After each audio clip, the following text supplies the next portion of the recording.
उत्तर प्रदेश चुनाव में एमआईएम के उम्मीदवारों को लेकर इस वक्त की बड़ी खबर आ रहा है, जहां पर सैयद असीम वकार का जो है नाम सुर्खियों पर है। वो लखनऊ विधानसभा में जो है अपना उम्मीदवार का दावा कर रहे हैं और साथ ही साथ वहां पर उनका टिकट जो है कंफर्म बताया जा रहा है। फिलहाल जो है लखनऊ के पश्चिमी विधानसभा से सैयद असीम वकार का नाम आ रहा है।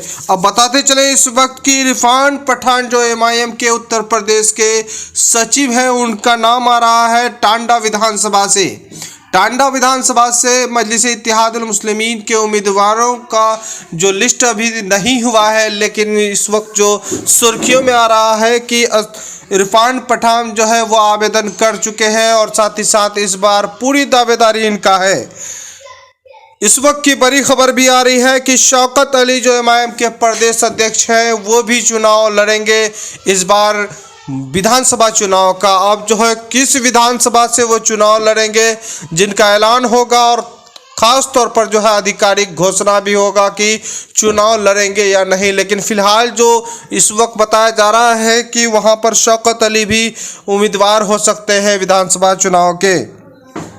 असरार अहमद का नाम इस वक्त है सुर्खियों में आ रहा है। प्रतापगढ़ से असरार अहमद का नाम सुर्खियों में आ रहा है, जो इस बार जो है मजलिस-ए-इत्तेहादुल मुस्लिमीन के उम्मीदवार बन सकते हैं। इस वक्त जो है लगातार जो है उम्मीदवारों को लेकर लोगों का इंतज़ार है और दिगर सियासी पार्टी, समाजवादी पार्टी हो, बहुजन समाजवादी पार्टी हो और इधर बीजेपी हो या आम आदमी पार्टी, इस वक्त लगातार सभी राजनीतिक दलों के खेमे में लगातार जो है भीड़ भाड़ है। वहाँ पर आप बताते चलें कि जब से तारीखों का ऐलान हुआ है उत्तर प्रदेश चुनाव का, तब से इस्तीफे का दौर चल रहा है। इस्तीफे का दौर चल रहा है। लगातार जो है लोग जो है कभी इस दल से छोड़कर उस दल में जाते हैं और कभी उस दल से छोड़कर इस दल में छोड़ जाते हैं। लेकिन खबरें ये भी आ रहा है जिस तरह से मजलिस-ए-इत्तेहादुल मुस्लिमीन को लेके बहुत सारे लोगों ने मजलिस का दामन थामा है।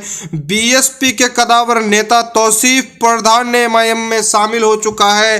खबरें आ रही हैं कि मुरादाबाद से बिलारी एक्स मिनिस्टर जो है वाजिद अंसारी भी एमआईएम का दामन थाम लिया है।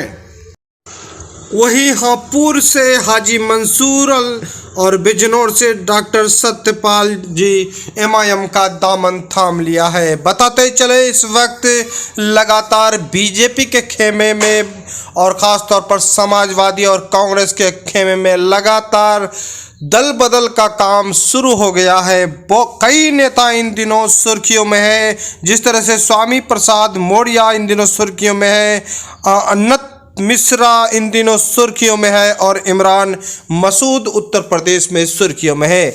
बताते चले आपको लगातार उत्तर प्रदेश में मजलिस-ए-इत्तेहादुल मुस्लिमीन को लेकर चुनावी माहौल सुर्खियों में है और आजम खान मामले में लगातार बैरिस्टर असदुद्दीन ओवैसी अपने घोषणा पत्र कार्यक्रम में वहां पर कई दफ़ा जिक्र करने के बाद लोगों में मौजूद बहस है।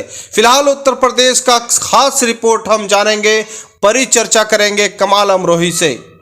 जी बहुत बहुत शुक्रिया नवेद साहब। जिस तरह से आजम खान का जो मुद्दा बार बार जो उठा रहे हैं बैरिस्टर असदुद्दीन ओवैसी साहब, तो कहीं ना कहीं जो है ये उत्तर प्रदेश के लिए जो है, जो उत्तर प्रदेश को जो एमआईएम को जो सपोर्ट कर रही है उसके लिए ये बेहतर कर रहे हैं बैरिस्टर असदुद्दीन ओवैसी साहब। वहीं पर अगर बात की जाए जिस तरह से एमआईएम की जो लहर चल रही है अभी उत्तर प्रदेश में, तो कहीं ना कहीं समाजवादी पार्टी के लिए बहुत ही खतरे की घंटी है। तो जिस तरह से एक समय ऐसा चल रहा था कि समाजवादी और एआईएमआईएम गठबंधन करेगी, तो ऐसा नहीं हुआ।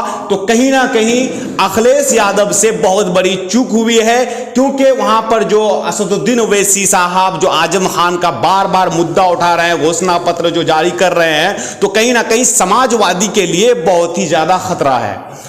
कल देर शाम को ये खबर मीडिया में लगातार वायरल रहा और साथ ही साथ हम ये जानकारी इकट्ठा करेंगे अब जो है वहाँ पर मजलिस-ए-इत्तेहादुल मुस्लिमीन और समाजवादी पार्टी में कितना दूरी दिख रहा है वहाँ के लोग। देखिए, इस बार जो है समाजवादी को पहले भी यहाँ के मुसलमान जो वोट दिए थे, लेकिन आज बड़े बड़े नेता आज जो सलाखों के पीछे है, और अखिलेश यादव जी उनके पार्टी में थे ये लोग नेता लोग, लेकिन फिर भी अखिलेश यादव अब तक उनके बारे में कोई बात नहीं बोल रहे हैं। तो इसको लेकर उत्तर प्रदेश के मुसलमान बहुत ही चिंतित है, क्योंकि अगर कोई भी अगर मुसलमानों के लिए आवाज उठाता है तो वो एक ही शख्स चेहरा नजर आता है, वो बैरिस्टर असदुद्दीन अवैसी साहब।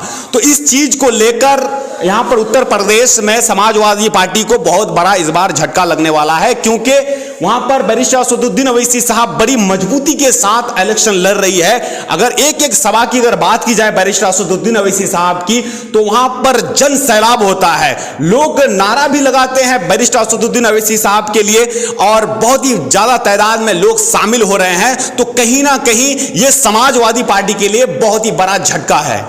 इस वक्त जो है कहीं ना कहीं आप बता रहे हैं कि समाजवादी पार्टी को झटका है, तो इस वक्त क्या बीजेपी को फायदा आपके नजर में लग रहा है? देखिए, असदुद्दीन अवैसी साहब यहां पर इलेक्शन लड़ रहे हैं, तो किसी को फायदा पहुंचाने के लिए इलेक्शन नहीं लड़ रहे हैं। इस बार जो है AIMIM पार्टी उत्तर प्रदेश में किंग मेकर के रूप में काम करेगी। जिस तरफ बैरिस्टर असदुद्दीन अवैसी साहब जिस तरफ चले जाएंगे, सरकार उन्हीं की बनेगी, क्योंकि बैरिस्टर असदुद्दीन अवैसी साहब बीजेपी में कभी जाने वाला नहीं है। तो यहां पर असदुद्दीन अवैसी साहब के इलेक्शन लड़ने से यहां पर बीजेपी को कोई फायदा होने वाला नहीं है, क्योंकि यहां के मुसलमान हमेशा वोट किया है, अपना अच्छाई के लिए वोट किया है, लेकिन उनके उम्मीद में कोई भी सरकार खड़ा नहीं हो पाया है। तो यहां के मुसलमानों के लिए एक ही विकल्प है, वो है बैरिस्टर असदुद्दीन अवैसी साहब। जिस तरह से बैरिस्टर असदुद्दीन अवैसी साहब लगातार, चाहे वो कोई भी मामला हो, या बड़ा बड़ा नेता जो आज सलाखों के पीछे है, जो कि समाजवादी पार्टी में, आपको मिसाल के तौर पर मैं बताना चाहूंगा, आजम खान साहब और सारे दिग्गज नेता जो आज सलाखों के पीछे है, उनके बारे में कुछ नहीं बोल पाते हैं अखिलेश जी।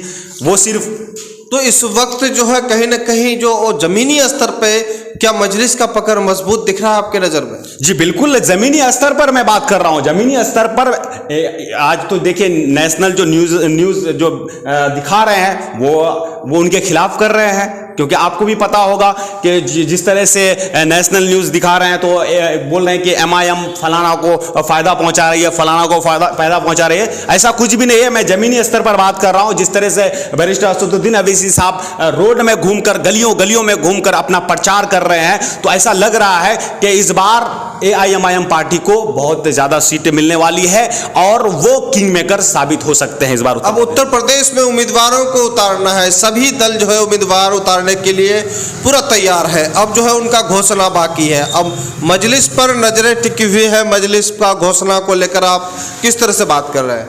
देखिए, बैरिस्टर असदुद्दीन अवैसी साहब बहुत ऊंचे लेवल के नेता है, तो वो जानते हैं कि किस समय हमको घोषणा करना है किस कैंडिडेट का।